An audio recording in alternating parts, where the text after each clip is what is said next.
A warm welcome to everyone. Thanks to the Sharjah Art Foundation and to Omar Kholeif for bringing us all together today. It is my great pleasure to be introducing and moderating this morning's session, which, as Saira has just said, has as its overarching title, Africa is not a country, the Middle East is not a continent. So the discussion today addresses ideas of territory and time, place, performativity, identity, and the possibilities of thinking beyond geography towards multiple and maybe new forms of representation. Can artistic and curatorial practice reconfigure new spaces from which to operate? How to make new time? Today we are really pleased to be staging two conversations. The conversations draw on the work of artists Akram Zaatari and Otobong Nkanga. They will discuss the ideas that led to the current commissions for Sharjah Art Foundation and that have, in a wider sense, shaped their practice over the years. We will begin with Otobong Nkanga and curator Koyo Kouoh discussing the genealogy of the colonial as a restrictive framework through which to look at an artistic practice. They will also address concepts of Africanness in an expanded sense. This will be followed by Akram Zaatari in conversation with writer Hannah Feldman. Akram's new work is titled The Landing, and among a wider conversation on territory and geography in relation to the Middle East, they will also address the idea of what it means to inhabit the work of other artists. So without further ado, I would like to welcome Otobong Nkanga and Koyo Kouoh to the stage. Please join me in welcoming them.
Going towards our future. I call all of them to be here with us today. Between the past, the present, the future, to join their forces and be here with us. The voices that haven't been heard to be heard through us. We are a vessel, a channel. A vessel to voice things that haven't been said, things that haven't been understood, and still will not be understood.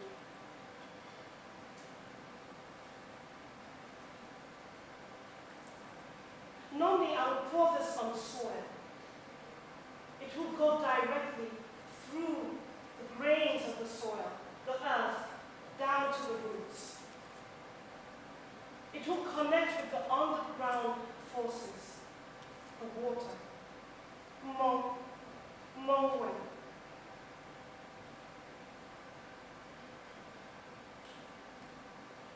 This is a call to the women that were here, that were there, that were in different places, that have fought for us, that gave birth to us.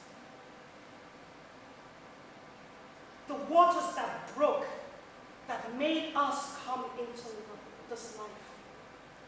This is for the women that have been strong, that have resisted.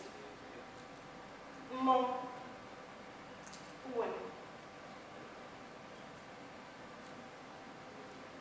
Otobong and I have a hugging ritual that we just performed for you. It's our greeting ritual that we do in a very conscious way since 17 years, each and every time we meet. Thank you, Omar, our dear poet curator, for having us here today.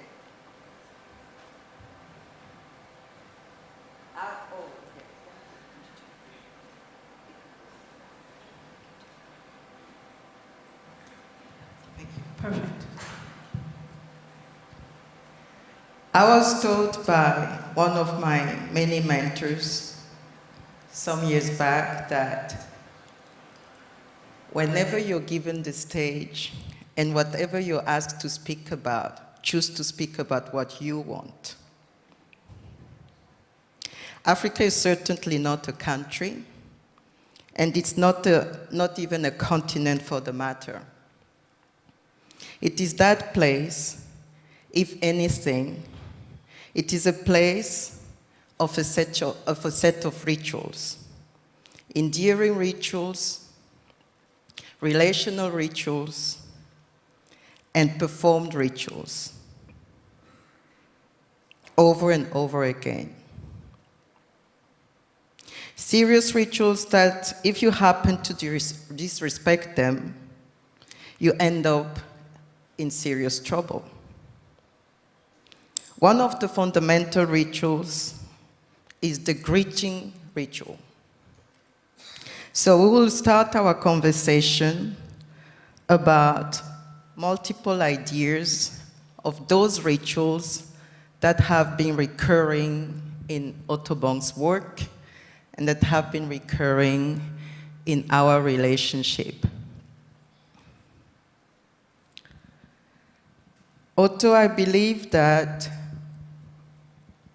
I'm always surprised, and this is how we will start. I'm always surprised how in certain places, people can even start talking to you without greeting you. How do you feel about that? That's a difficult one. I would say there are different ways of greetings. We have our way of greeting. When we see each other, we kind of wiggle, we scream a bit. Sometimes we even start singing before we even hug. And there are different ways people will greet in different contexts. So some people might just give a nod, and I understand it. I think it's a question of understanding the other, understanding what are they transmitting, what are you ready to take, and what are you not ready to take. I accept different ways in which people get in touch or connect or do not connect which is also maybe a certain way of letting you know where they stand. I think I will stop there as a way of How thinking. can you accept that?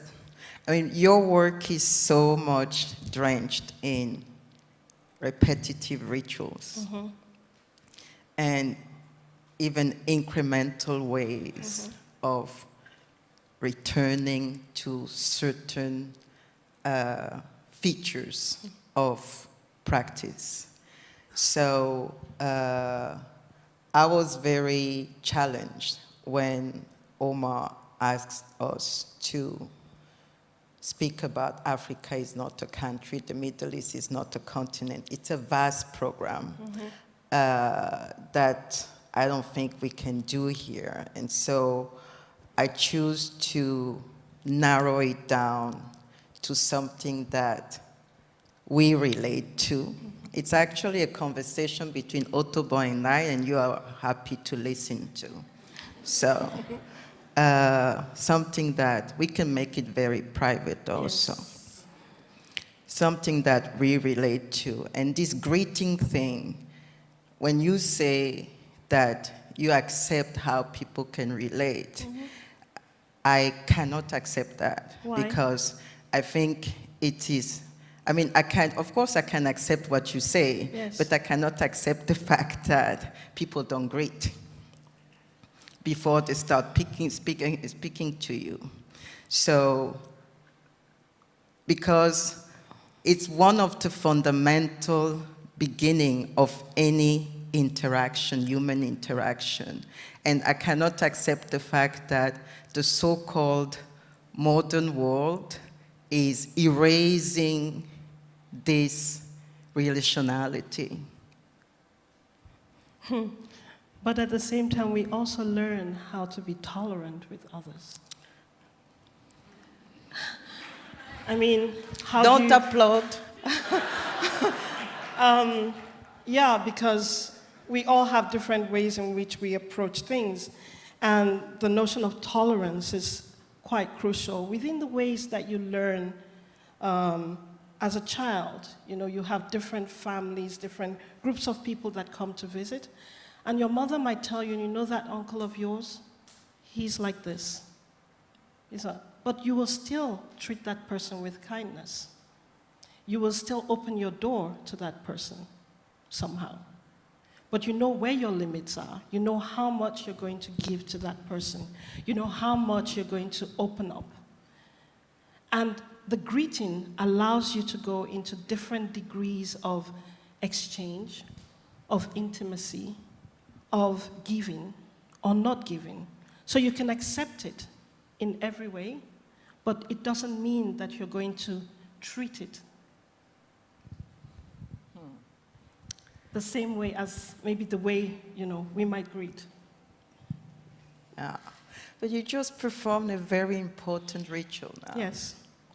It's the ritual of calling on the ancestors, and it's also a ritual of respect, a ritual of thanks, a ritual of, you know, reconnecting with that is not visible, with that is not explainable, with that is not graspable, with that is not understood in the framework of rationality.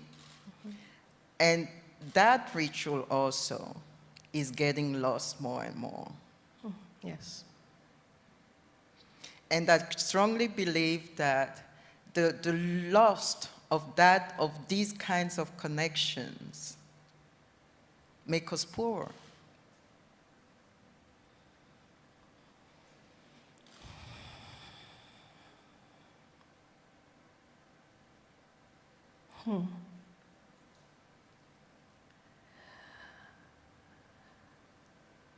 Don't you think? Poor. I'm not sure it's a term I would like to use. So what would you say? I wouldn't say it makes us poor. It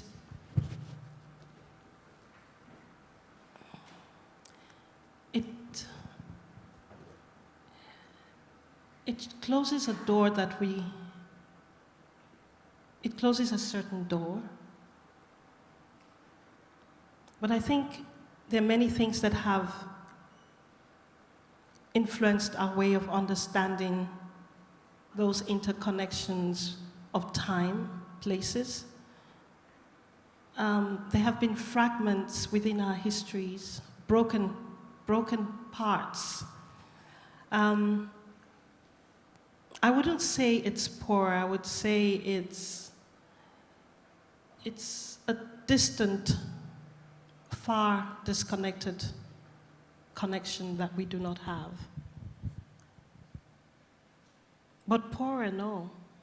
But that disconnection that these lost or these non-practice bring,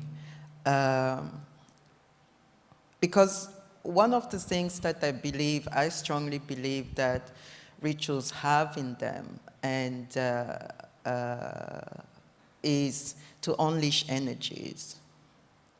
And the unleashing of energies is very much also part of artistic practice. Yes. And particularly your practice. I've never seen any of your work that is not about unleashing energies, and particularly this one here. So I'm quite surprised, actually, to hear that it is not a problem for you, the idea of this disconnection. I didn't say it wasn't a problem, but I would say that the structures that are around us are already problematic. But aren't we here to establish different structures also? We are Not just to respect the structures that are there. But that's why we do what we do. If not, we would maybe be working in an oil company or something like that. But I think we have to not only separate, let's say, thinking of the rituals that, for example, that connection with the past, with our ancestors, thinking through the present and being able to imagine a future. But when you look at places that have gone through, the land has been divided, broken, has gone through certain kinds of dissemination, has been charred, that histories have been shut down so that you do not practice your history or you do not practice your cultures. And you have to embody or take in another culture within your own space, your own families. You have to take in another religion. You have to take in other kinds of food. You have to develop maybe monocultures. And then one expects that you can enter into a place of connecting with the ancestors when that is part of the fragmentations that have taken place. I feel that it's a more complex thing, that we're not talking about that state of being poorer, but we're talking about the state of hybrids, of intense connections of different other kinds of cultures, food, that affect also the way that we can think of our own rituals and the way we do things. The idea of hybridity is something that I have a lot of problems with, Yes, because I think I'm a mono thinker, and I think I'm just not that bright to encompass all the possibilities of what is hybrid and what is integrated and not. So let me go back to simple things. Yes. You always have to explain me things as if as a 6-year-old. You know that. Koyo, I don't do that. You're the one that explains things to me generally. So one of your work is very much around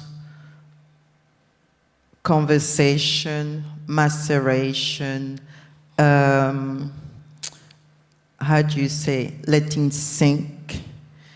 And I will jump directly to the piece that you have here, and we'll do like a circular talk about coming back to the origin of why we are here, the two of us. Can you say something about those water pits? Because they came from somewhere, right? Yes. Okay, the work that is here, Aging Ruins, Dreaming Only to Recall the Chisel of the Past, which is actually a poem that I wrote, the work itself was a mixture between thinking through with Emeka Ogbo, and I remember this December, I was in Dakar for 2 months, and in the residency, not the residency program, the Raw Academy program, and I was the director of the program of the last session, session 5. And during that time, of course, I had to prepare the work for Sharjah. And Koyo and I and our partners, we went on holiday together. So we had 2 weeks in a place where there was no water. The whole land was taken over by salt because it was in a mangrove area in Senegal at Sine Saloum. We didn't have electricity for about 2 weeks. So you had to really be conscious about how you actually consumed what you're used to consuming. And we flew over the landscape, and there were all the salt pans that were in the region. And so you could actually see the little mountains of salt being taken out from the water. So when the seawater comes in and enters the salt pans, the water evaporates and then the salt comes out. Then the salt is taken out. So that was one of my greatest, let's say, inspiration, but then I could also connect that history down here to the Middle East and think about, here we're desalinating water, we're taking water from the sea and taking out the salt. But at the same time, it's one of the regions that have the highest amount of groundwaters being used in the world. And so we can imagine what can happen when the wells start slowly becoming salinated. So from being in Dakar, in another landscape, in another area in West Africa, I was thinking of what was happening here at the Middle East and how that connected in a certain way. And it made sense to make that work in that space connected to this dying tree. And to think about that notion of ruin, which is not something that you see immediately. The notion of the idea of thinking of ruin is something that that appears at a certain time, but that effect already happens once you're ready. It's already in place. It's already a solid matter in that space. It's dying at the same time. So it was interesting to think about that in relation to time and where we were and here. And it brings me back, when we were together and Otobong was thinking, I'm actually not talking to you. When you were thinking about the piece, you were anxious, you were under pressure because the time was flying, you were totally in another set of mind with the academy and still had to think about Sharjah. I kept telling you to take it easy because it will come naturally. And the result that is here, you talk about salt. And the ritual, I wanted to address the ritualistic ingredients because it's not, you use a lot of recurrent ingredients in your rituals, like salt, that you mentioned now. Kola nut is another one. Soil is another one. Oils are other ones. So these are extremely coded and habitated or animated, it's not the right word, but loaded materials, that minerals are the ones that you use all the time also, which are vessels, as you mentioned before, as human people also are vessels from, you know, multiple generations of talk. So I strongly believe that, I mean, we've been working together since 17 years. I like to say that we grew up together, meaning that growing up professionally, emotionally, and yeah, and more. Because when we met, you were just coming out of art school, and I was just starting to curate my first exhibition and writing my first text. Yes. And that longevity of communal practice is something that I think is more and more also not, how do you say, practice in our field. A lot of artists work with different people, multiple people at the same time, and a lot of curators also jump from one artist to the other. How do you feel about that? Aren't you tired of me? No.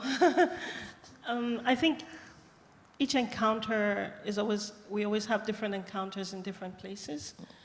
And since we've grown together, we also have history.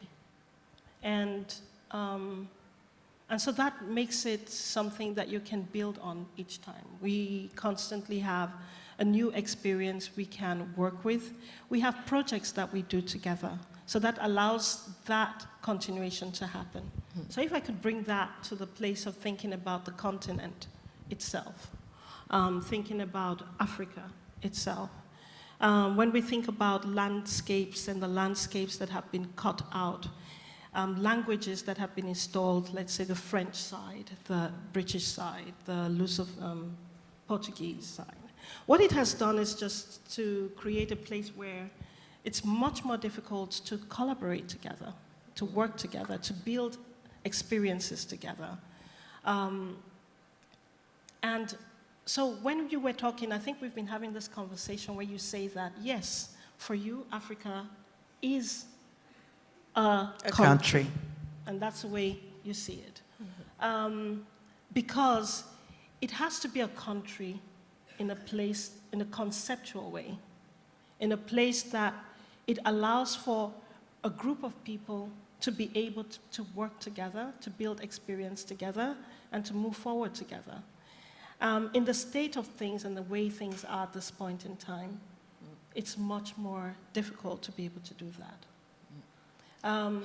So I think drawing from our experience, let's say of 17 years, one can try to understand maybe the continent in that way, of like, if we had that common experience of common goals together, maybe we might not be having the question or the talk about if Africa is a country or not. We will be talking specifically about what we are doing, not about if it's a territory or not. We will be talking about, we'll be talking about maybe other subjects than trying to define if it's this or that. I don't know if you agree with me on that. Well, I agree insofar that I don't feel concerned about having to define if it's a country or not, and having to define if it's a continent and whatever.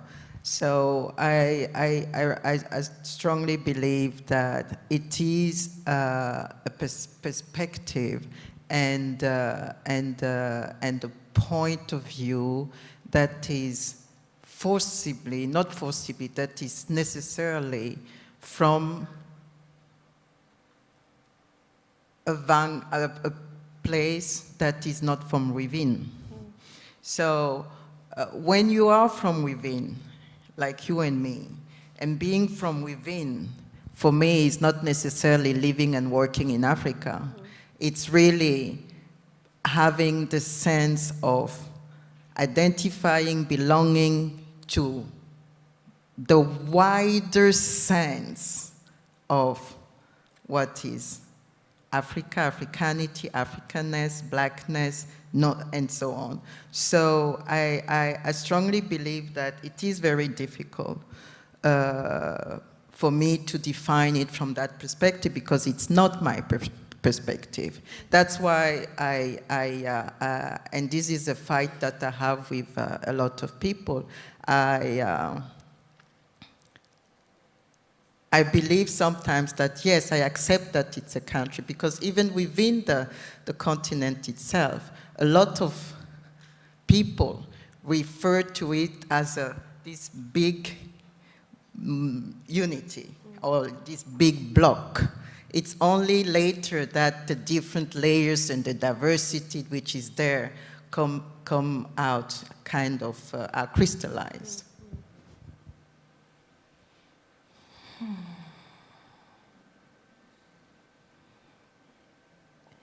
We've been talking about this since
So, thank you.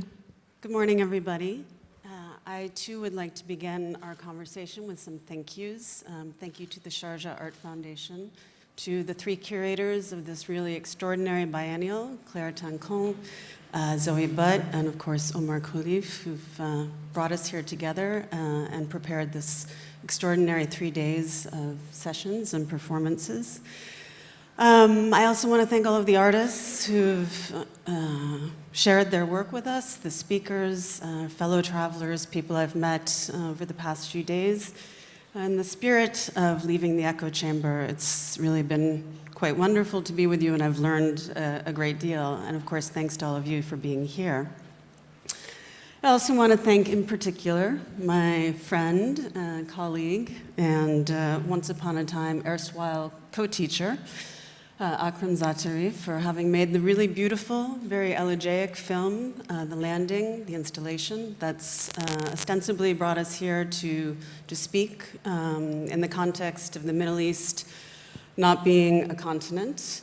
The mandate to create dangerously, to leave the echo chamber, and of course to make new time.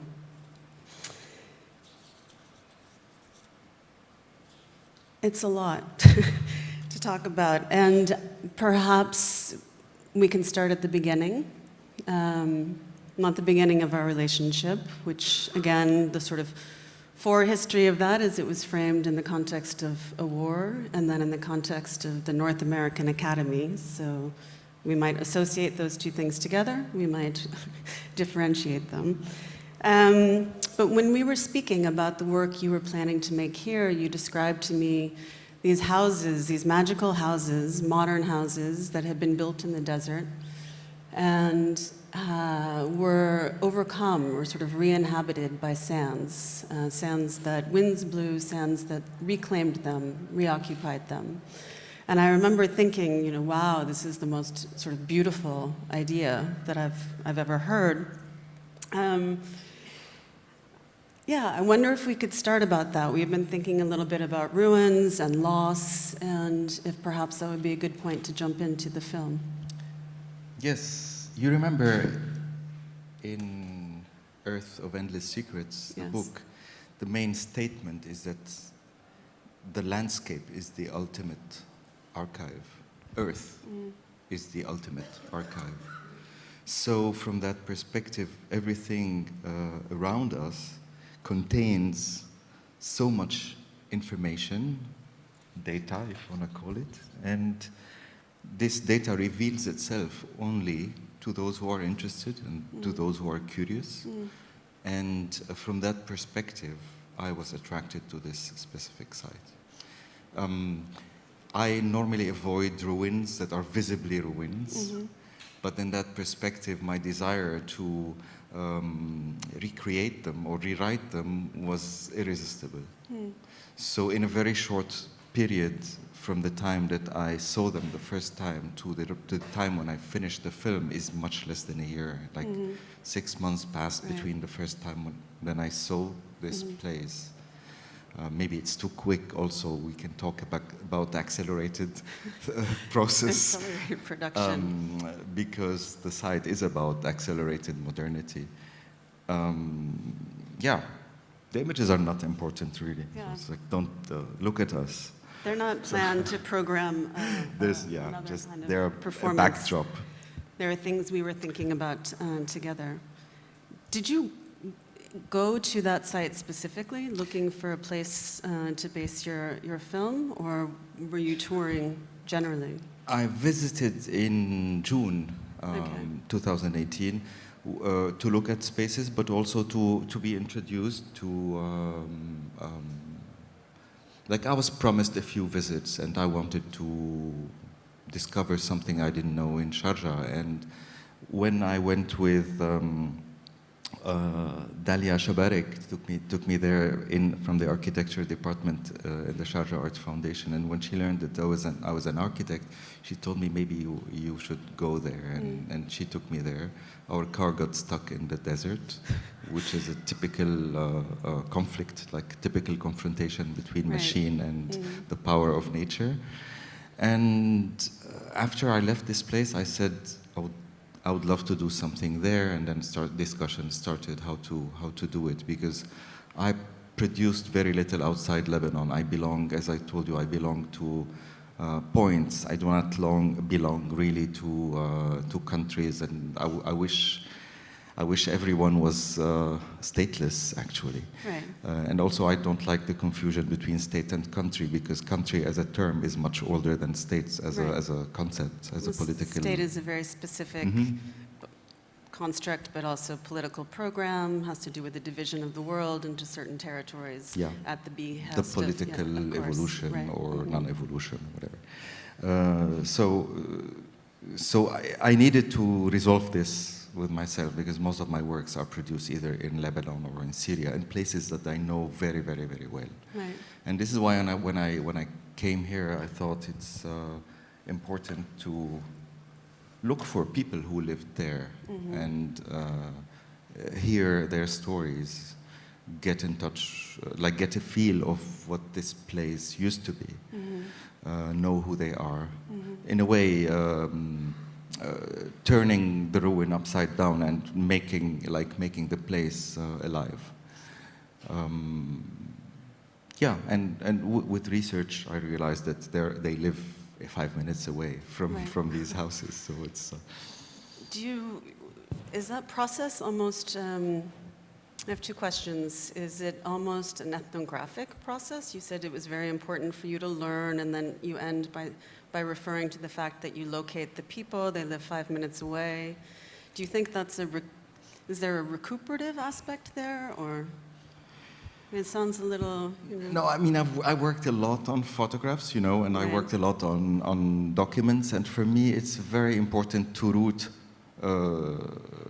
finds or documents in their original productions, in their original social, I mean, everything around us functions or was made to function in a specific way. It's true that we can subvert the use of things. Right. And yeah, I can use this for something that is not made for, and et cetera, et cetera. But I like to at least get hold of the initial uses of things. But also, I'm an architect, and I mean, I cannot forget that these are inhabited, that they were inhabited buildings once. Right. What strikes me is that they lived with people, and the same time that they lived as ruins. Now, you mean that people live 5 minutes away from them? No, and they live, okay. no. They were inhabited for 15 years and deserted for 15 years. Oh, okay, I see. So in 10 years, they will be deserted for 25 years and inhabited for 15 years. Okay. Now they have equal lives, like let's say 2 modes, one of them inhabited and the second as deserted. And they were supposed to be destroyed. By the way, we're talking about a public housing project that was built by the government to a community, for a community of people, to move them from Bedouin tents into concrete housing. So near the moment of a consolidation of a state. Yes, yeah, yes, 10 years after. 10 years after unification. Yeah. Okay. And it's very common in Arab states that around the 10 years of independence, the state tries to build public housing. The idea is not, I don't think it's there anymore. I think, yeah, for many reasons. You say so I'm saying the architecture itself was like some kind of a violent move. Right. Now it was not destroyed. Now that it's not destroyed and that it lived for 15 years, what do you do with it? And the film imagines scenarios, tries to animate space, tries to write certain scenes, to explore the sonic potential of a place, try to transform spaces into instruments that produce something. But the spaces themselves couldn't introduce something, so to speak, without the bodies that are still activating They will them. still be seen as ruins. That's my fear, is that like observing them and looking through nostalgic eyes and considering them like atlal of some sort. Atlal is like ruins with a nostalgic. So for you, then the sound is reanimating the ruin, but the body is producing the sound. The body in some kind of the human body, you mean? Yeah. The human body. The human body with the space with itself the space. Become both needed to produce something. Right. So there's an activity of some sort that allows me to forget a little bit about the ruin aspect of the place. Can you speak a little bit more about those bodies and the choreography of the bodies? I remember the one very particular scene. Maybe we've seen a still of it, but the face, the body sort of popping through a hole in one of the structures. Oh, yeah, the tank. The tank. We're trying to inhabit the place from a sonic perspective. So the body is in the place, and Hannah is talking about a scene when Sharif Sahnawi, one of the leading figures of improvised music in Lebanon, comes and encounters this metallic tank, and the thing that he tries to do with this tank is try to hit on the tank to produce music, let's say. And then with the force of hitting, a human comes out from the circular window, which is supposed to be, that's a water tank, or at least it has been used once for a water tank. So these narratives were improvised there after discussing with people what to what to do to produce music. You So mean it is. the people being the three? Yes, members? the three. Okay. Yes, Yeah. yes, the three musicians. I wanted to ask you this, you'd brought it up before, but you said you don't belong to a place so much, and I know we were thinking of restrictive categories, by which you're asked to identify art, and, we might be talking about something else if we weren't always talking about a region. And I know we've spoken before about the limitations of being Middle East, categorized Middle East, Lebanese, and then even more particularly from Beirut, which carries this, historical weight, and then also a certain kind of aesthetic moniker or sort of shorthand for a kind of practice that emerged there in the early 2000s, late 90s. But you said you belong to points. Yeah, and localities. And localities. Yes, I'm a local person, whatever this means. Okay. I'm more local than Lebanese, let's say. So what I would is like that to. locality? It's a belonging to a set of things around you that partly culture, partly knowledge of things or affinities with things around you, holding the codes of the different codes of living and communicating with others. And the farther you go from that location, the less you possess these codes. So they can some of those codes could still be active in Sharjah, but maybe less active in South Africa. So I carry these codes with me, but I don't want to be holding like the political geography on my shoulders, let's say. So one of the things that I think about in your work and in a long-standing practice, and we see it in this film too, but is a way in which one of your points or localities might be removed from a territorial assumption of locality, but positioned in the kind of space of artworks, but in particular in the specific groupings of other artists and their productions. So I'm thinking of, the studio practice and the Hashim al-Madani. Yeah. And you're kind of inhabiting the tradition of someone else's work, really living in that work, creating it, reanimating it.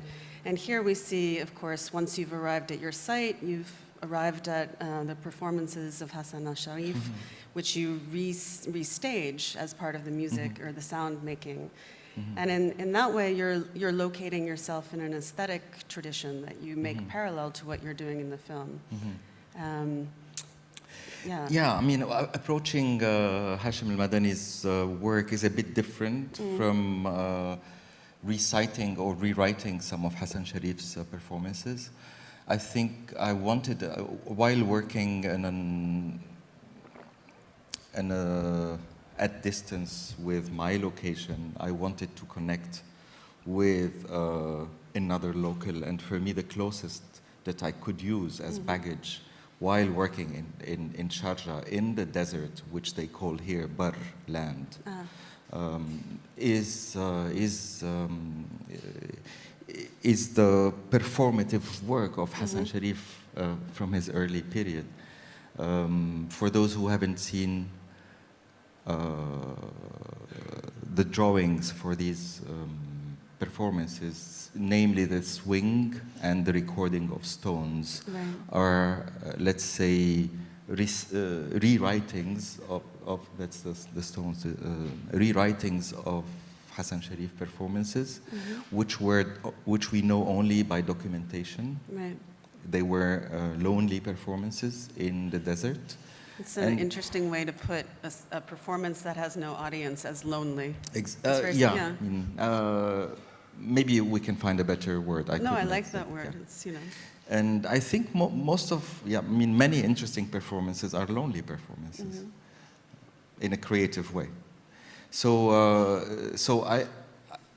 I resorted to that knowledge from the art world of the locality here to trying to restage them, and especially because the swinging, the swing, we know it by sketch.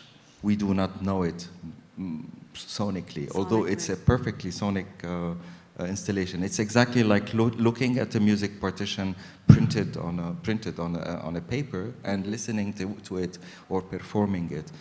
And I do believe that the preservation of performance work, you only preserve them by reciting them and by just like reenacting them or rewriting them. So I was partially in this film doing that.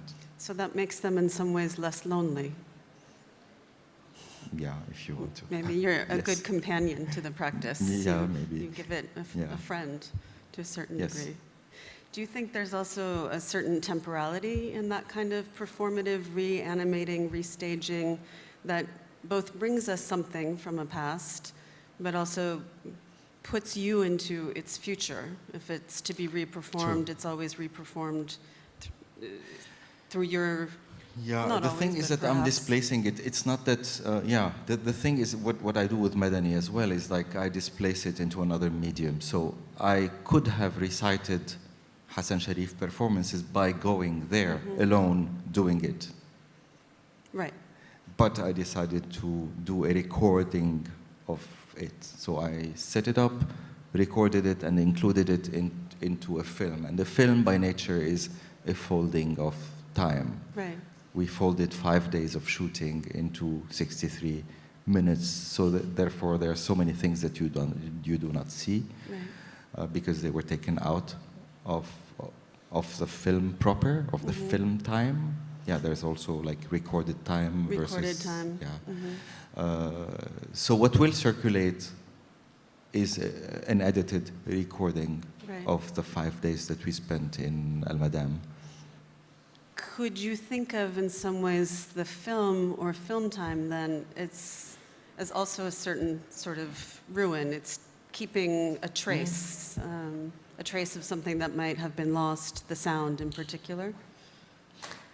Yeah, in a way, I mean, in a way, it's like saying the museum is the ruin for Right, arts. I It's know- like, I mean, Yeah, I mean, which I is know- totally legitimate because it does something to art by placing it in the light and just like make people look at it as opposed to engage. Yeah, I didn't with mean it. the kind of the museum is the Adorno, the museum is the place where things go to die and that you preserve something and then it's frozen in time. I meant this, even when you're talking about the life of these houses, they have a 15-year inhabited life and then a 15-year uninhabited life. And sort of what the uninhabited life, as it grows, preserves or keeps alive to a certain degree is the fact of the non-erasure, the fact of the not having destroyed the houses, and that becomes, its life.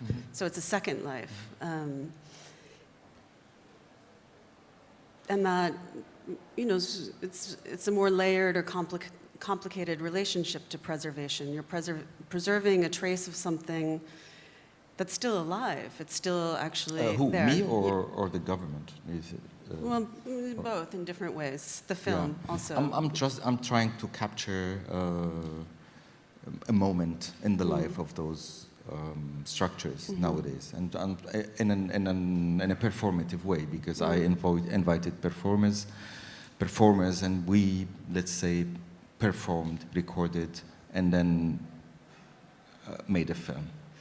And what about the sort of intrusions into that space? The You have helicopter, the you mean? helicopter, and the drone. Drone is an intrusion. Yeah, I mean, the helicopter is a dream becoming true, because the moment you think of sand blowing into these spaces and getting stuck at the corners of homes, and the moment you think of architecture becoming, the function of architecture becoming like a sand trap, you think of something that would do the opposite, and you think of propellers, like wind blowers, and the largest wind blower that I could think of was a helicopter, and yeah, it functioned there. That's funny. I don't think of helicopters as wind blowers. So when you say you, I feel I'm interpolated into that you, and I think. I do? Yeah, but yeah, did you see the cloud that it produces? Like, I we're see never it in sure there. if it's going to produce that cloud or not until it landed. Right, so that's the landing. So again, all of this is also inspired by an attitude of Hassan Sharif in kind of stripping action from the narrative possibilities that one could attach to it. Like, we don't know what is the helicopter coming to do here. It does something, it takes someone, but you don't know it. And the rest is folded out of narrative. When you It's mean taken stripping away. action from Yeah, narrative, sort of taking away plot moments? Or? Like, if I'm doing this, am I I see. producing music, or am I just like making a steak, or like? So when you do things without obvious purpose, without declaring the purpose, they are, yeah. So the meaning is taken out of the action that one does. So it becomes like dance, like, let's say, or no, dance has a purpose. True. It has a sense of purpose. But yeah, things like, for example, he would dig a hole and stand in it, and you would see half of only his upper, but for no purpose, really, except recording these actions. So they're actions, simply actions. Yeah. Do you think of that as somewhat a kind of absurd No. gesture? No? No. They're not absurd No, actions. it's creating void into something, like turning action into meaningless.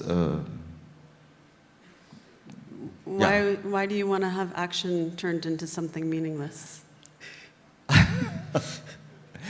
I mean, we're used to films that tell you stories, and Right. I think films could exist with a different purpose, with the purpose of performing a space, with the purpose of exploring, as I said, the sonic landscape, and maybe that is narrative too. Yeah. But it's a different type of narrative. I mean, the say. film tells a story, and we're telling a story Really? around Yeah. the film. Well, it has a location. The location has a history. Yeah, That yeah. history is both arrested and continuing, and Yes. there's tourist time that imposes, Yes, or leisure indeed. time, I should Indeed. say. Yeah. So, and could you say this other intruder, the little drone? Oh, the Yeah. drone is an injured animal. I see it as an injured animal. So you can give an object meaning, but not an action. If the drone becomes a symbolic or... I mean, the drone function in this world is started in the military. It's Yeah. a killing machine. Mhm. It's also playful. Many people use it to take photos. It has become a little bit. It replaced for many the, what do you call it?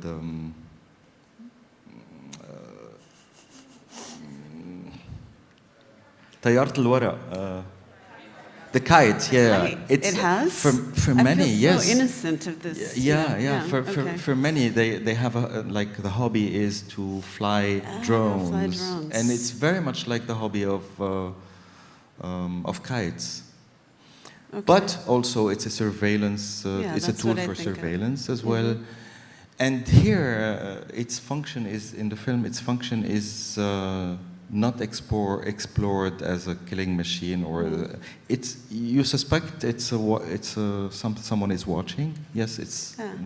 The idea is there, but you realize later that it's actually like an injured. I like to call it an injured bird, or. So you feel a tenderness for this injured bird? Yes. We broke the 2 drones that we used. You deliberately broke them. No, I mean they. So broke. you feel tender it's like, for an object that you broke. That's very. It was not the intention, but Okay. it broke. I wanted to ask. We're thinking about a little bit ruins and what remains, and locality, place, culture. So 2 things that also remain in the project. That are separate but accompany the film. One is the video installation of just the text from your interviews, and then also the car that's sort of transgressed that the glass wall of Gallery 1. 6. 6? It's 6? Yes. I mean, did I tell? I mean, the car is there because we're given this beautiful space, and for those And so you wanted who to know break, Gallery 6, it has the special gift of having a beautiful tree in a courtyard that that is overlooking the gallery. Right. I didn't want to close that, so we needed to. I mean, I wanted to stress on this connection, and therefore The we asked if connection we of could that- bring the car. Yeah. Okay. So we brought the car that we used in the film Right. and placed it there. It's not an essential part of the work. It Okay. was brought there because we got this gallery. We love the gallery, so you brought something from external to the gallery into the gallery. Yes, yes, Okay. yes. Okay. And but it's also a ruined car. It's also Yes, it's yeah, and I'm not sure if this is part of the work or not. It was really like a last decision. The work Okay. itself is a film. This is a film is the film. that you can watch whether with the car or without the car. Yeah, but the interviews are essential as a background information because you hear people talking about their childhood Right. in شعبية الغريفة. Talk about how they lived when they bought their first car, when they had electricity, when they had, what did they do with water, what did they do to go to school, etc., etc. And this is like a social history that is important to grasp and have next to the film. Do you think that's one of those thank you, histories that is otherwise in danger of being lost? It's a particular moment in a long history of situating or locating, stilling to a certain degree, people who prior to a state moved. We live with things being lost every day, and it's not the end of the world if we lose those. But when I'm connected, like when I learn, like when I get exposed to an information that is relevant in my work, I try to make the work a record of it, a secondary record of it. So in the last sequences of the film, is that important to keep in the film because it is a preservation of a life in the film? But so then there's an opposition to a certain degree between the life of the earth or the sand that is coming into the space and then the life that was had there, the human inhabited life.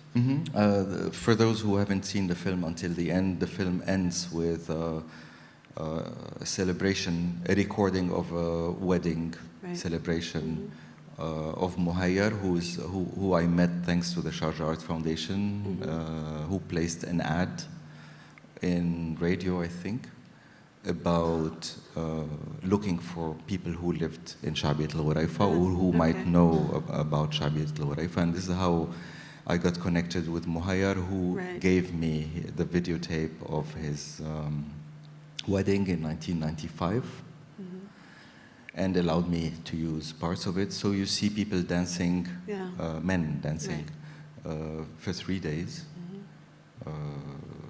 And it's the only time when I saw شعبية الغريفة alive in recent times. I mean, that's the only record I could get hold of. It's interesting, and I'll close here because I'm getting the signs to stop. But I just want to bring two things which maybe we will feed into our conversation. The first is then the opposition to a certain degree of one kind of performance, a dance performance or something that draws from a tradition or culture of a place, these territories and geographies that we're speaking of, or territories, spiritual, cultural, other kinds of territories. And then the purposeless, narrativeless actions, those sort of both different temporalities and different relationship to space. And then also, and some of the clips here have shown us some of the interest in the desert. We've seen in the exhibition so much looking out to a sea, so much work about maritime connections, and you have turned the other way. You've turned to the desert, and we've seen in other of your films, again, that movement into the desert, looking for something that is in that desert. So I'm thinking maybe a little bit against the idea that the Middle East is not a continent as a territorial unit that is contained or represented or alluded to by that space. But I'll leave that there. I know that's a not kind way to Yeah, end our that's a conversation. huge topic. Yes, I know. Perhaps I was thinking perhaps it might be a way to conjoin our other panelists. Thank you to all of you. It was fascinating to listen how two very distinct practices overlap.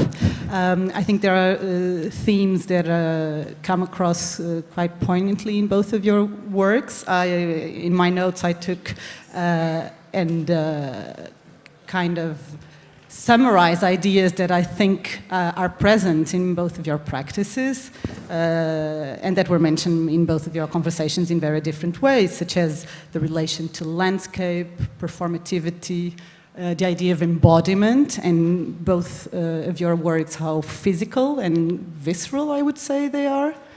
The relation also to voice and sound, and how much this is present in both of your propositions. And then, I guess, in a wider context and opening up to the two other interlocutors, also how metaphors of digging and of archaeology and of relation to soil are so much present.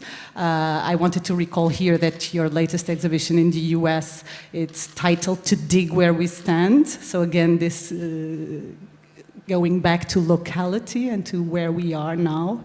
And Otobong, the recent exhibition as well, To Dig a Hole That Collapses Again. And you talk about the exhibition as an excavation site and the archaeology as a practice that has very much informed your work. And I guess, Hannah, you and your interest in art representation and decolonizing art and representation somehow relates to this notion of excavating of narratives.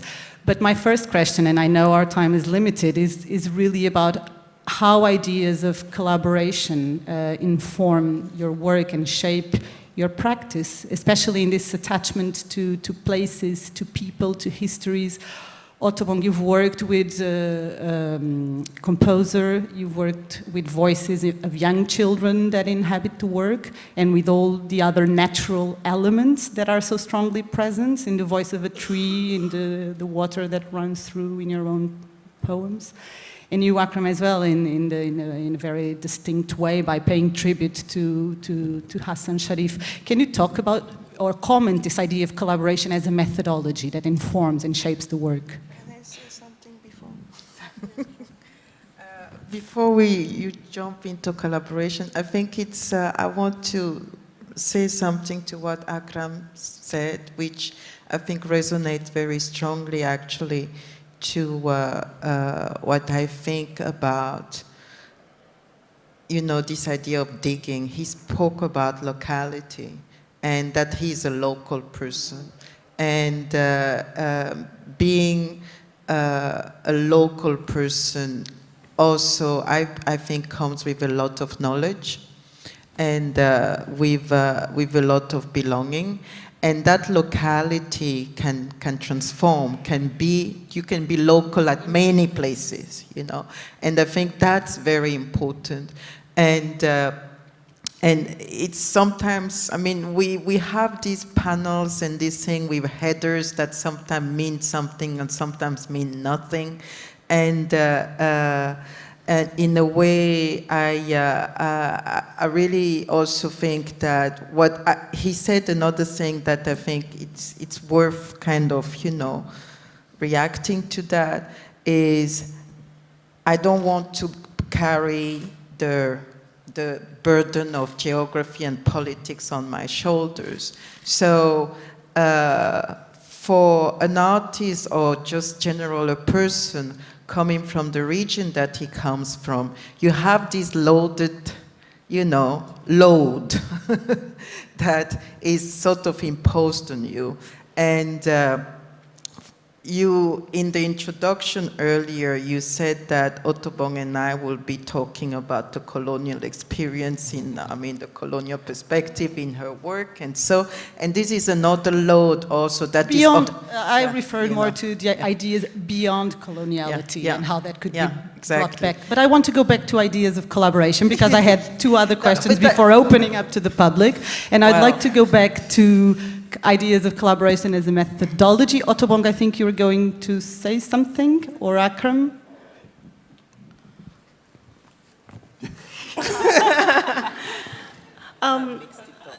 Yeah, I think we're constantly, anyway, collaborating, but we're not necessarily defining it as collaborations. You know, like working with Omar has been really a great, long, you know, build up towards the work that we see here. And then adding to that, working with Emeka, and then the nice thing about that is that at the end of the day, you get to learn to leave behind a certain way of thinking, this is mine, or this is my idea. That doesn't become important anymore. What becomes important is the way those translations of ideas, of encounters, you know, being in Senegal with Koyo, seeing that space, having that possibility to be there, working with Omar, seeing that, traveling to another space, smelling the soil, feeling the heat, tasting the water. These are all collaborations in a way. They're not just, it's not just the things we do with people. It's also how that element decides to reveal itself, and how it reveals itself to you, and how you are ready to take and to give to it. And I think those are the, and when you talk about that in a way that you're interested in the elements that are around you, the way you can work with that, the way they reveal themselves to you, and that is what makes the work. Actually, yeah, definitely. I mean, you're speaking on my behalf because Thank you, Akram. in a recent text I said, okay, if we are artists, if we are historians, what we are doing is actually we are allowing history to speak through us. So we are a medium. Each one of us is a medium for nature, for the course of history to find a way to come through you. Really not in an esoteric way, but I mean, if you want to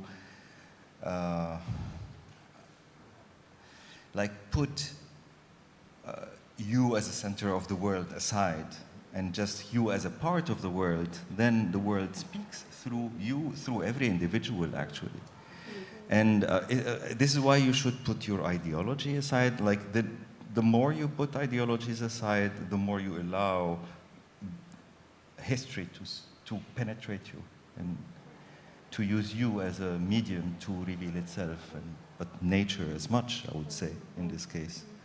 But collaborations are, yeah, I never thought of this as a collaboration, but it is indeed a way of, because collaboration presumes that both are active, and humans presume that the nature is not active. Yes. Yeah. And you collaborate with objects, for example. Yes. The way history is revealed is through your presentation of the cracks and the breaks, for example, in the photographs that you're using. Yeah. That's most certainly a collaboration. I don't know the how much shadows. I mean, history, you said leave your ideologies behind, but history is one of the greatest ideological organizing structures. So it maybe is something other than history. It's not quite preservation, but... Not the canon of history, but Right. like the new way of looking at history would like put aside the rigid frameworks. I think. I mean, I'm not a historian. But when I you try to be, but... But when you talk about history, in what way you're thinking about it, because the way we learn history, or the way that we see history, or the ways that we connect certain histories to our own embodied experience might be completely dislocated, might not fit totally. And then you're in a space where, let's say, the desert is telling you something. Right. But meanwhile, you have another history that is telling you, and those collide. So how do you work with those? But the cracks between those collisions of things is where you are able to extract or be able to show another kind of history. So it's like to think of it as this kind of monolithic kind of structure. Right, no. It's a revelation that takes place that is constant, that needs to be constantly questioned, I that completely needs to be agree. constantly, you have to be open to that place where it's not visible. I agree. I think, but that's to some degree the looking for a word that exceeds the connotations of something having been of the past and narrated into the present, such that you can have multiple convergences. I don't know then if they become experiences or conversation. Kind of Sure, never-ending, ongoing conversations. I think this is very much part of what, collaboration is, I think it's a loaded word because it includes an element of labor. Right. That is in itself a wide-ranging kind of space of engaging or interacting, which is not necessarily every time that we do things together, it's about labor. It's a lot of joy also, you know, and this is the part of joy and enjoyment that we tend to underestimate or undervalue or not put forward because it's sort of not considered serious, Right. so to speak. So I think the idea of conversation or ongoing, never-ending conversation is quite interesting to consider in this framework. My next question also starts perhaps with you, Koyo, and it's really about institutions and institutional practices, but it also addresses the wider panel. A few years ago, you edited this book about building art institutions in Africa. You're now about to start your new role in a new museum in Africa. And Otobong, you've collaborated with Koyo in the building of another institution in Senegal, and you've just described your collaboration this year, and when you were looking at ideas of germination, among many other things, I suppose. And Akram, you, of course, as we all know, have had a huge kind of importance in shaping the Arab Image Foundation and what that has become, and you talk extensively about it in the latest catalog for your exhibition against photography.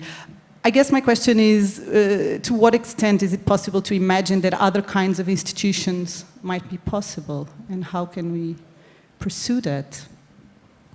Oh. Well, I mean, it's a very big question. That, I mean, if you look at, okay, if you refer to the 2012 symposium that was our inaugural symposium at Raw Material Company, where we were discussing the sort of new landscape that was coming to the fore on the continent about independent spaces, artist-led, curators-led, and so on, that were sort of speaking outside of the established frameworks of the government. It was very important to analyze that, to discuss that, and also to reveal them, like, you know, photographic process, you know, to have it come to the fore and to have it been grasped and understood, and to also really bring forward what those spaces are activating in the different locales and locations that they were coming forward. So, and also, it is very much, I mean, from my perspective and from the perspective of raw material, it is very much also a response of a desire, of a necessity, of an urgency about platforms, frameworks, spaces of engagement with the artistic, with the political, with the society, and so on. So, and I express, I mean, I on purpose speak about institutions and not organizations and spaces and so on, because I think the work that these places do have such an importance that they cannot be reduced to mere spaces. That's one. The second layer, that why I insist on that, is also that it is important that they live beyond us. It is important about legacy. It is important about history. It is important about transmission. It is important about preservation, and so on. So there are structures. I like when Akram talks about structures, and Otobong will talk about structures also. How we can employ our practices, be them curatorial or artistic, to create structures that rigged us within society in a meaningful way. And I think building out institutions is one of the forms that I choose to work with. Akram, maybe you'd like... I cannot disagree. On the contrary, I mean, we do, if we create institutions, it's because we are aware that our presence in this life will be limited, and we hope that they meet others after us. But you expose very interesting tensions between the artistic and the artistic drive versus... There are always tensions between the individual and the institution, but let's take this as a creative tension. Yeah. Yeah, well, no, it is really, it's a creative tension, because an institution, by definition, is a set of constraints as well. Structures are constraints, but they ensure long life. Oh, but I would also say, like, if we're thinking of institutions, we cannot forget that an institution cannot exist without the bodies and the people that are running that institution. So the notion of like collaborating or working within or creating an institution is also to understand the kind of physicalities, the bodies, the humans that are within it, that allows that architecture to keep on being alive, that allows that things can actually, knowledge can actually be shared, that certain groups of people can come in. But a lot of times I think we think of institutions as a kind of monolithic block, and we forget that they are brains, they are bodies, they're human beings behind those institutions. So when you enter into an institution, you should forget the monolithic block. It's more or less you should go into like, how do I work with people? How do I work to be able to change something, or a way of thinking, or a way of looking? So your work is actually bending towards that. The institutions are just names, brands, whatever they are, but the people behind it are the ones that can shift the politics, can shift the energy, can shift the way of transmitting knowledge within a space. So if we think in that way, then as an artist, I think you can also start thinking, how do I create structures that allow to enter into institutions through it, in it, around it, beyond it. And one of the things I'm thinking of is, that makes me really sad is at this point I have to think of B.C. Silva, which she created the Center of Contemporary Art in Nigeria. And I think that's a thing that we can look at quite strongly, that because in Lagos, to have that structure and to have had that structure, then to have someone, a person, that actually pushed and made things happen, allowed certain artists to have certain visibility, allowed for conceptual ways of like thinking around the work, pushing ideas. And then when we see that the person behind that is gone, then you start really thinking about what is an institution. And as Koyo says, how do we train, work with people that can continue that legacy? How can we expand that tentacle that it allows for that thing to be alive, even though you might be gone? Thank you. I guess my final question emerges from what you've just said, and it's more related to the question you were raising about the burden of representation and the weight of this idea of representation. And I guess the question is quite open-ended and can expand on to the audience. But in what way can we, as artists, as cultural practitioners, how can we subvert or try to subvert this kind of dominant narrative, an impulse that tends to be categorizing artists and makers in terms of geographic boundaries, ethnic configurations? Is it possible to subvert this kind of impulse to maybe, Anna? I mean, I guess you've enacted that through the way you spoke or hugged or interject. Our non-presentation was a way for us to sort of circumvent the rigidity, so to speak, of the header of the panel. But at the same time, I totally disagree with Otto on many things, and this is what makes our friendship and our relationality and our love so intense, you know. But the burden of representation, I totally hear it when Akram was talking earlier, and that Otto will maybe say something about herself. But I really have to say that I don't have a problem of carrying that load. I think that load is also something that makes me, and that is something that, or that are things or set of things that I totally sometimes respond to, represent, and I totally also reject.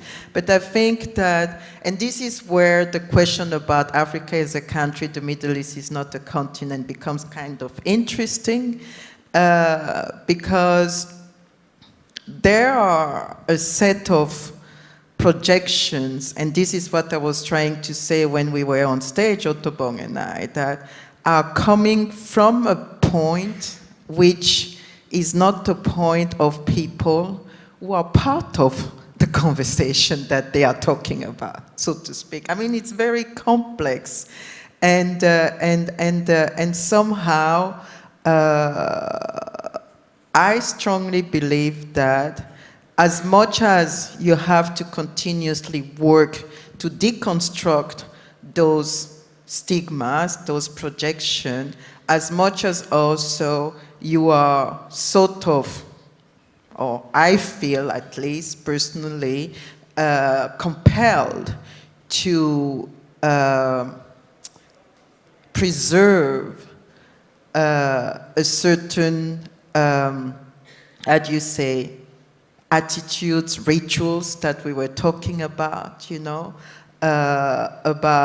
because it's a wide culture that has, of course, its diversity and affinities, but it's at the same time also, we all talk about globalization, and we are also eager to embrace globalization, so to speak. We talk very easily about the global, but when we nobody wants to talk about Africa, you know, as a global kind of big space. So I find it very difficult sometimes. So I'm happy to carry the burden and the load, no worries. Otto? Okay. Well, the funny thing is that, you know, there are different stages in your life. I think earlier on, when I was working in early 2000, I would cringe if you would say, oh, you're an African artist, or I'll be like, no, I just want you to look at my work like how you would look at, you know, I don't know, Louis Bourgeois, Judy Card, you know, just like, I don't need you to define, just let it go, stop all that, you know, and that was a big struggle. I think you're multiple. You're in multiple spaces. You've left your own place from where you come from, where your parents are from. You go to another land. You study have different kinds of education. You're picking things that you enjoy from different cultures. And you can identify with certain things because it's beyond, let's say, a national identity, but it becomes just a human identity of, And over time, things have been shifting. So I think it's one thing that today I might say this, and tomorrow I might say that. And next tomorrow I might maybe decide I want to be a citizen of Saturn because I can't deal with this, right? So it's a very complex thing because we're dealing with complex identities. We're dealing with histories that have entered into your own body, have been embodied by your parents, have been transmitted to you through the different educations you've had. And then you have to then decide, I am of this identity or not. And that's very difficult to deal with. But I would say, sometimes it's like you're in the Olympic Games, and all of a sudden you're holding the flag of Nigeria, and then you're singing the anthem, and the next moment, since you live in another country and you have also maybe that nationality of that country, they bring you in. Like, I'm also Belgian, so the Belgians are like, yes, we have a Belgian, and then you have to identify with it, and you're just like, you're sliding through different spaces. But you know where your core, where it burns, where it's beyond. You have the political identity, you have the racial, you have the palate identity, where the food, you have the emotional. So it's very difficult to talk about just one, but you're sliding through many spaces where your body's being triggered and where you totally feel connected to.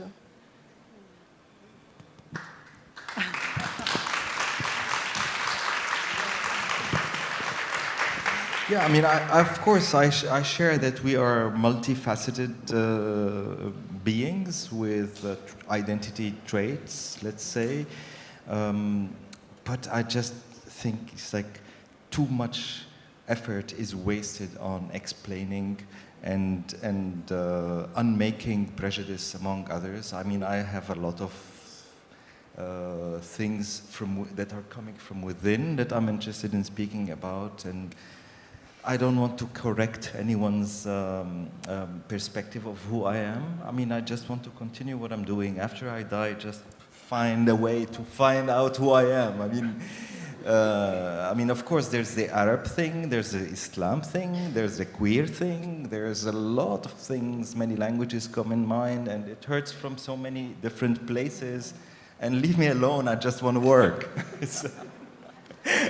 So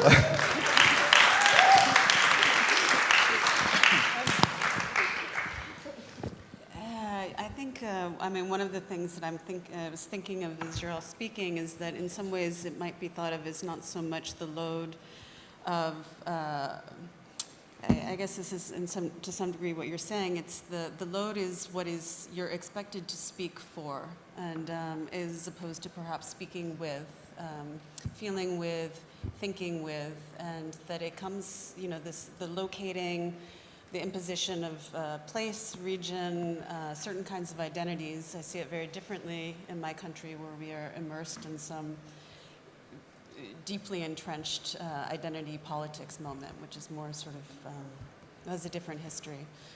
But the question then to me seems to be really one about what it is that gets spoken for or imagined, what it is that is heard when someone is speaking. So the narratives that are privileged, narratives often of violence. I was with a group of students this summer in Beirut, and so much of what they were looking for, everything that they wanted to see, was evidence of war.